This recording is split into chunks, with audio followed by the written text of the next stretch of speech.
Est-ce que tu as vu la photo que je t'ai envoyée là? Oui, oui, oui.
Ce sont des plaques et d'habitude on n'arrive pas à cuisiner parce que nous sommes nombreux. Donc quand plein de personnes cuisinent, souvent ça dérange la plaque, elle n'arrive pas à fonctionner. Ça c'est la deuxième plaque.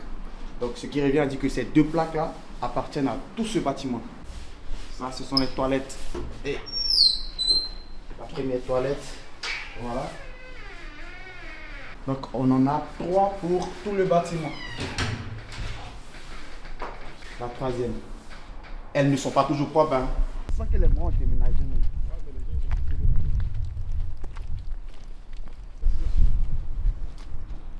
C'est fermé, dommage. La majorité sont les Africains qui sont beaucoup ici. Ça c'est l'Algérie, le Maroc, beaucoup de pays. Mauritanie. Une nouvelle fois de plus, une belle vue sur Grenoble. On a la possibilité de tout voir. Voilà. C'est vraiment magnifique.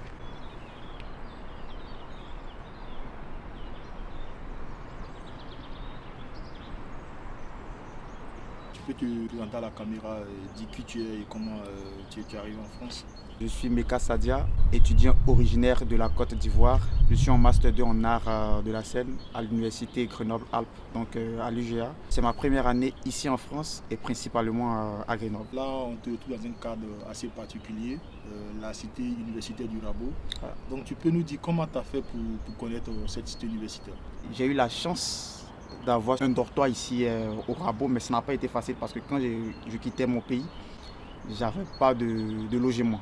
J'ai eu la chance d'être guidé par toi-même qui est là, Adama, donc que je remercie encore toujours, qui m'a trouvé une chambre au Rabot, mais c'était vraiment pas facile. Avec toute cette distance, il faut se réveiller un peu plus tôt pour être à l'heure à l'université. Il faut bouger plus, sinon tu seras en retard parce que le bus ici, à partir de 9h50, on n'a plus de bus jusqu'à 16h30. Donc c'est beaucoup compliqué, il faut marcher souvent et nous on n'est pas habitués à marcher. Ouais, c'est vrai, on est jeunes, mais donc vraiment c'est un peu ça. Donc c'est comme ça que j'ai eu la chambre ici au Rabot, mais tout se passe bien. C'est un peu compliqué, mais tout se passe bien quand même. Avec tous les échos qu'on a du Rabot, c'est un lieu assez, voilà, on va dire, salut, tout. Et toi, quelle est ton impression du Rabot? Ils ont particulièrement raison, c'est vrai, ce sont des préjugés.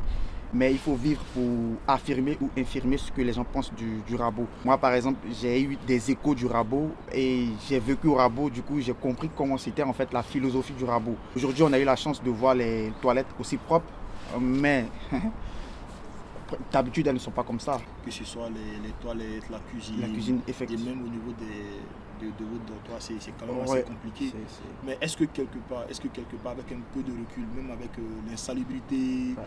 avec tout ce qui s'est dit sur le Rabot, est-ce que vous ne trouvez pas aussi, vu le nombre d'étudiants qu'on a dans cette ville, est-ce que quand même le Rabot, on ne pourrait pas voir aussi le Rabot comme étant quelque chose qui nous permet, tant soit peu, tu vois, d'avoir ce petit toit-là, puisque vous arrivez généralement, les étudiants étrangers, pratiquement à 1 ou 2 mois de l'hiver, tu Ouais, vois. ouais. Donc est-ce que le Rabot, quelque part, on ne pouvait pas voir le Rabot comme une chance pour vous, en fait, le temps de vous intégrer, de trouver vraiment un dortoir vraiment adapté. Et effectivement, ce que tu dis, il y a déjà la réponse dans ce que tu dis. C'est compliqué. Quand nous, on quitte dans notre pays, on n'est pas habitué au froid. Mais quand on arrive, on a forcément besoin d'un toit. Donc, le rabot est une option. Voilà, quelle qu'en soit l'image qu'elle nous présente. Mais on est quand même obligé de rester dans ce coin-là. On est quand même obligé d'être dans ce 9 mètres carrés. On s'adapte et on fait avec. Je pense que c'est une opportunité pour tous les étudiants. Enfin, on n'a pas le choix d'être au rabot. Et quel que soit ce que les gens ont dit, enfin, le rabot est toujours en griffe la première option pour nous. Mais dis-moi, toi, si tu devais revivre l'expérience du Rabot, si tu avais d'autres opportunités, si tu avais le choix, en fait, entre le Rabot et une autre cité universitaire, avec ce que tu as vécu au Rabot, quel aurait été ton choix? Ah, franchement dit, comme on le dit dans notre jargon chez nous, c'est zéro qui n'est pas bon. C'est vrai, zéro n'est pas bon, mais comparer le rabot à d'autres courses universitaires de Grenoble, franchement, on va opter pour les autres courses, tu vois. Parce que ici déjà c'est en montagne, avec le problème de bus, tout ça c'est compliqué. Du coup, moi je vais préférer d'autres courses vraiment au sein de Grenoble, tu vois. Pas en montagne, comme ça j'ai la facilité de me déplacer. Aussi, on a appris que le Rabot il est sur le point de fermer. Ah ouais. Et toi, quel est ton sentiment vis-à-vis de la fermeture du Rabot et aussi pour les nouveaux étudiants qui arrivent pour la nouvelle rentrée? Déjà, ça fait mal parce que c'est plusieurs chambres qui vont se fermer. Du coup, les personnes qui vont venir après, je ne sais pas comment est-ce qu'ils vont se loger. Ouais. Voilà, parce que c'est compliqué d'être au rabot, mais c'est aussi bien d'avoir une chambre. Donc, comme je le disais, le rabot est une première option. Donc, moi, avec du recul, je regarde, je me dis, mais à quoi va servir toutes ces chambres qui vont rester vides et des personnes qui vont venir après nous, par exemple l'année prochaine, et s'ils n'ont pas de logement dans d'autres courses, comment est-ce qu'ils vont, où est-ce qu'ils vont vivre, sachant qu'il y a des logements déjà qui sont ici. Tu vois. Mais bon, là je dirais que c'est un mal nécessaire dans la mesure où le Rabot, quand on voit les installations ne sont plus comme avant, tu vois. C'est ça. Et là il y a des risques d'éboulement, tu vois, l'hygiène. Peut-être quelque part aussi c'est un mal nécessaire. C'est vrai que voilà, il y a des gens qui vont rester sur le carreau, mais bon, je pense qu'on va finir par s'adapter, comme on le dit. Toi, qu'est-ce que tu as comme dernier mot pour ces personnes et aussi pour la cité qui ferme bientôt? Enfin, c'est quand même quelque chose qui nous a servi et on ne peut pas cracher dans la soupe. C'est vraiment quelque chose qui nous a permis. Et toutes ces personnes qui ont vécu au rabot, je me dis qu'ils ont été quand même fiers. Parce que quelque part, ils n'ont pas eu de logement. Mais ici, ils sont venus au rabot. Ils ont eu un toit dormi, un toit pensé, un toit étudié et même se trouver un boulot. Donc, c'est vrai, on va fermer le rabot, mais on a quand même mal. Comme tu l'as dit, c'est un mal nécessaire. Tu vois. Mais bon, après, on ne peut rien. Et ils savent pourquoi ils vont fermer le rabot. Et en toute situation, on a cette capacité-là de s'adapter. Donc, s'ils ferment, on va trouver quelque chose encore à improviser. Un merci particulier à tous ces personnels qui travaillent au rabot. Et comme on le dit, on pense à toutes ces personnes qui ont une fois vécu au rabot, avec toute la galère qui va avec. Et voilà, aujourd'hui on est fiers d'être à un certain niveau. Voilà. Et merci, au revoir. Le rabot forge, hein.